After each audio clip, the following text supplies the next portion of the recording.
আবারও আরব আমিরাতে ফিরছে চ্যাম্পিয়ন্স ট্রফি। নিয়ম রক্ষার ম্যাচ হলেও সেমিফাইনালের সেরা প্রস্তুতি সেরে নিতে চায় ভারত নিউজিল্যান্ড। একাদশে পরিবর্তনের আভাস। হাইব্রিড মডেলের কারণে ভোগান্তিতে অস্ট্রেলিয়া দক্ষিণ আফ্রিকা। প্রতিপক্ষ ঠিক না হওয়ায় দুবাই যেতে হচ্ছে দলকে। ভারতের পক্ষে সাফাই অশ্বিনের। চ্যাম্পিয়ন্স ট্রফি থেকে বিদায়ের কারণ অনুসন্ধানে বিশেষ সভা পিসিবির। জেরার মুখে পাকিস্তানের ক্রিকেটার ও কোচিং স্টাফ। দেশ জুড়ে কড়া সমালোচনা। প্রস্তুতি ম্যাচে রাতে আরব আমিরাতের মুখোমুখি হবে বাংলাদেশ নারী ফুটবল দল। সমর্থকদের ধৈর্য ধরার আহ্বান পিটার বাটলারের। ঘুরে দাঁড়াতে চান আফিদা। আরব আমিরাতে ফিরছে চ্যাম্পিয়ন্স ট্রফি। ভারত পাকিস্তান ম্যাচের এক সপ্তাহ পর ভারত নিউজিল্যান্ড ম্যাচ দিয়ে মেতে ওঠার অপেক্ষায় Dubai sports city. Bharat New Zealand লড়াই বেশ আন্ডাররেটেড। ওয়ানডেতে 118 দেখায় ভারতের 60 জয় আর নিউজিল্যান্ডের 50 জয়ের পরিসংখ্যানই বলে দেয় কেউ কম যায় না।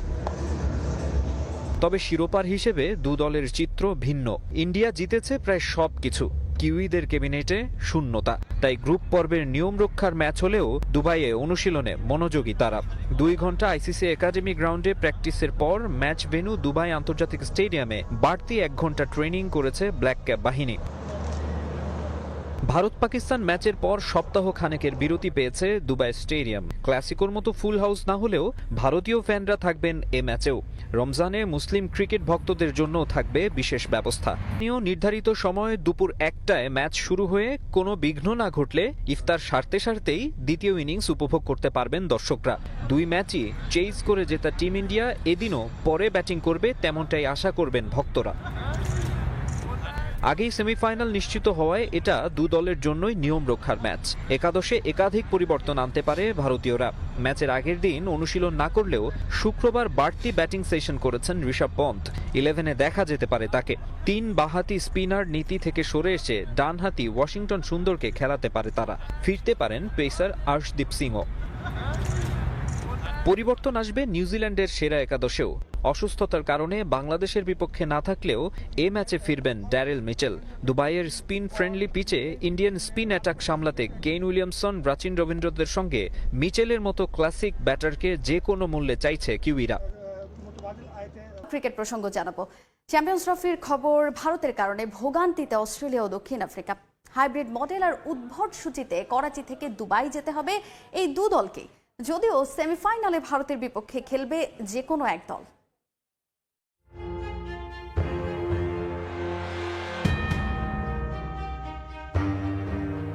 ঠিক কতটুকু প্রভাবশালী হলে একটা বৈশ্বিক আসরে যা ইচ্ছে তাই করা যায়? ভারতের কথা বলছি। চ্যাম্পিয়ন্স ট্রফিতে যাদের দাপটের সামনে অসহায় গোটা ক্রিকেট বিশ্ব।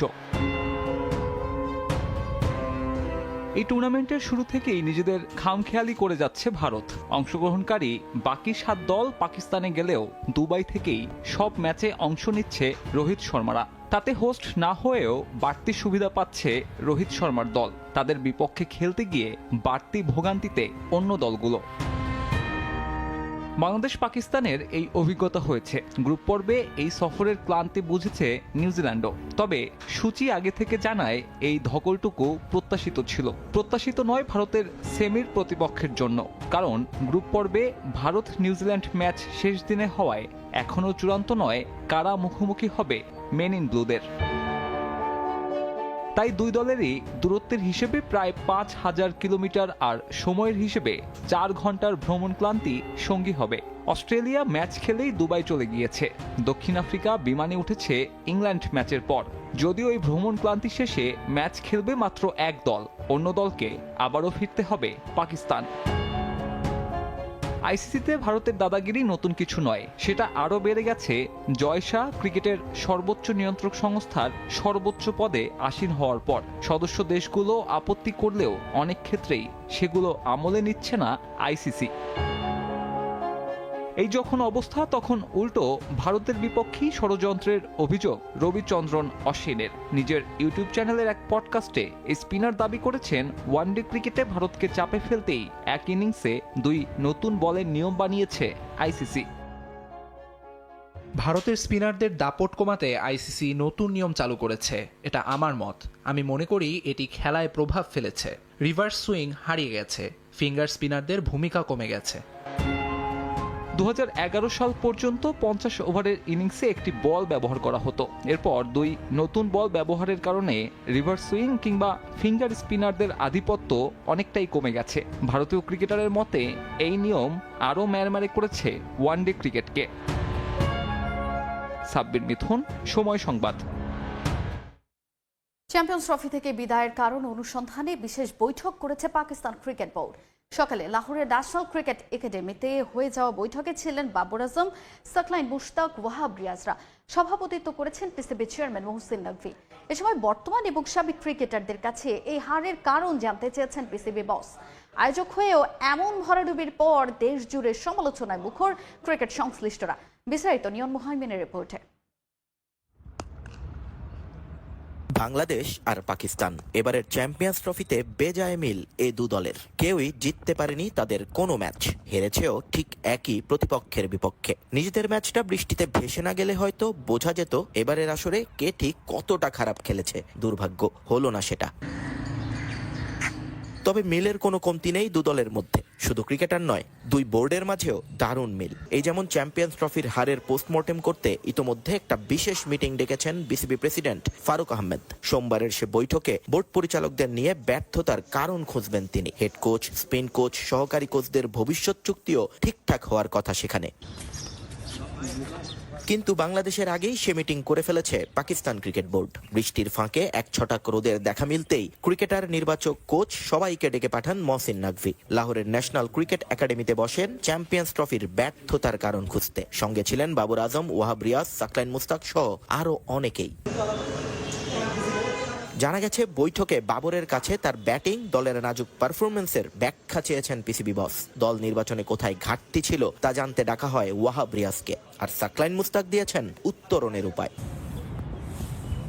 পিসিবি বা বিসিবি দুই বোর্ডের জন্যই এ ধরনের বৈঠক নতুন কোনো বিষয় নয়। একটা করে আইসিসির ইভেন্ট যায় আর তারা মিটিং করেন হারের কারণ খুঁজতে। তদন্ত শেষ না হতেই শুরু হয়ে যায় আরো একটা ইভেন্ট। তখন সব কিছু ভুলে যান সবাই। এরপর আবারও বসে বৈঠক, শুধু দেখা যায় না কোনো ফলাফল।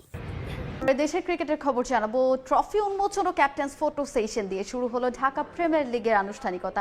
এবারে আসলে কমেছে ক্রিকেটারদের পারিশ্রমিক। সেই পারিশ্রমিক যেন নির্ধারিত সময়ে ক্রিকেটাররা পান, সে দাবি জানালেন মোহামেডানের অধিনায়ক তামিম ইকবাল। সব ম্যাচ ব্রডকাস্ট হওয়ায় প্রথমবারের মতো যুক্ত হচ্ছে থার্ড আম্পায়ার সুবিধা। আয়োজন নিয়ে উচ্ছ্বসিত ক্রিকেটাররাও। ঢাকা প্রিমিয়ার লিগের 12 দলের অধিনায়ক নিয়ে ফটো সেশন ও ট্রফি উন্মোচন। তবে সবার নজর একদিকে। আন্তর্জাতিক ক্রিকেট থেকে সম্প্রতি বিদায় নেয়া তামিম ইকবাল মাঠে আসতেই সতীর্থরা তাকে ঘিরে মজলেন আড্ডায়। চ্যাম্পিয়ন্স ট্রফির ব্যর্থ মিশন শেষে দেশে ফিরেছেন জাতীয় দলের ক্রিকেটাররা। তবে স্কোয়াডের কেউই এদিন আসেননি মাঠে, তাই সাবেক অধিনায়ককে নিয়েই সব আলোচনা। নতুন বোর্ডের প্রথম প্রিমিয়ার লিগ আয়োজনে কোনো কমতি রাখছে না বিসিবি। শুরু থেকে টিভি ও ডিজিটাল প্ল্যাটফর্মে ব্রডকাস্ট করা হবে টুর্নামেন্টের সব ম্যাচ। আন্তর্জাতিক সিরিজের মতোই হলো ট্রফি উন্মোচন। 5 আগস্টের পট পরিবর্তনের পর স্পন্সর নিয়ে কিছু ক্লাব আছে সংকটে। বিসিবির পরিচালনা পর্ষদের সঙ্গে পরিবর্তন এসেছে ক্লাব মালিকানাতেও, যে কারণে কমেছে ক্রিকেটারদের পারিশ্রমিক।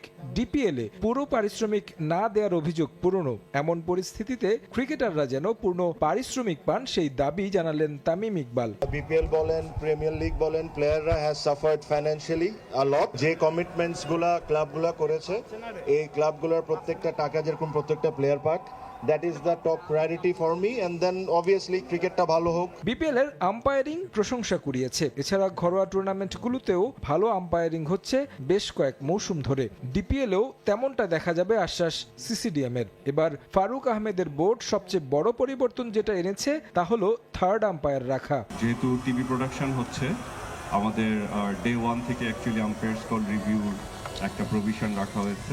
সবগুলো ম্যাচই টেলিভাইজড হবে এবং থার্ড আম্পায়ারিং অ্যাডিশনালি অ্যাড হয়েছে। তো এটা আমার মনে হয় খুব ভালো একটা সংযোজন। আমাদের চ্যাম্পিয়নশিপেরও নাম গাজী গ্রুপের আছে, আশা করি এই নামটা বজায় রাখার চেষ্টা করব। চ্যালেঞ্জিং একটা টুর্নামেন্ট, আমাদের বিপিএলটা হবে এবার। পেমেন্ট ইস্যু নিয়ে অনেক ইস্যু নিয়ে সমস্যা হতে হবে, বাট আমরা চেষ্টা করব সবকিছু সুন্দর করার জন্য। ডায়লগস সেই ব্র্যান্ডটা এবার প্রতিনিধিত্ব করছে স্পন্সরে, এবং এই স্পন্সরটা আমরা করেছি because of we love cricket.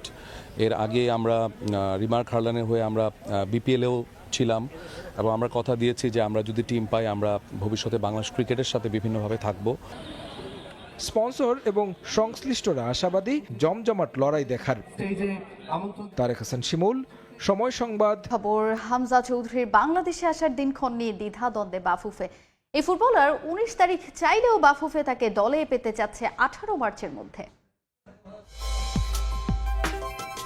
দেশের ফুটবল ভুগছে হামজা জ্বরে। শেফিল্ড ইউনাইটেডে খেলা এই ফুটবলার কবে বাংলাদেশে পা রাখবেন, কবে যোগ দেবেন দলের সঙ্গে, এই প্রশ্নই এখন ঘুরপাক খাচ্ছে দেশের কোটি ফুটবল ভক্তের মনে। তবে এই বিষয়ে এখনো স্পষ্ট নয় বাফুফে। ফেডারেশন এই মাসের 18 তারিখের মধ্যে এই ফুটবলারকে দলে পেতে চাইলেও হামজা চাচ্ছেন 19 মার্চ দেশে আসতে। আর 20 মার্চ বাংলাদেশ ফুটবল দল ভারতের উদ্দেশ্যে রওনা দেওয়ায় শিডিউল মেলাতে রীতিমতো হিমশিম খেতে হচ্ছে ফেডারেশনকে। হামজা বারবার বলতেছিল 19 তারিখ, তো সেখানে আমাদের কথা হয়েছে যে সেটাকে আমরা যদি 17 তারিখও আনতে পারি এরকম ভাবে বলা হচ্ছে, কিন্তু সে তো ওখান থেকে ছুটি পাওয়ার ব্যাপার আছে।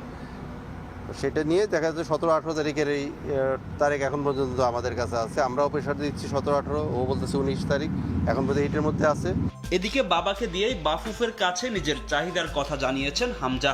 দেশে ফিরেই শেকড়ের টানে যেতে চান হবিগঞ্জে। ওনাদের সাথে আমাদের প্ল্যানটা আমরা একটা কথা বলেছি যে কিভাবে আসলে কিভাবে কোনটা হলে ভালো হয়। সিকিউরিটির ব্যাপার স্যাপার আছে, এগুলোর কাজ চলতেছে এখন পর্যন্ত। আমরা বিভিন্ন সংস্থাগুলোকে আমাদের ফেডারেশনের পক্ষ থেকে চিঠি দেওয়া হবে। তবে হামজা চৌধুরীর ব্যক্তিগত ফিজিও আনার বিষয়টি সম্পর্কে কিছুই জানে না বাফুফে।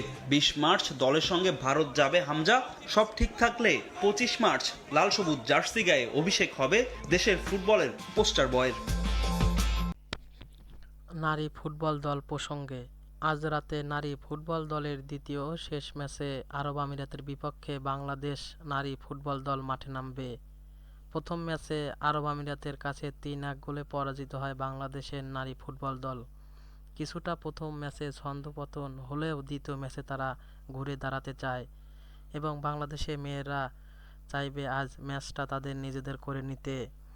আরব আমিরাতের ফুটবল গ্রাউন্ড স্টেডিয়ামে ম্যাচটি শুরু হবে রাত 9টায়।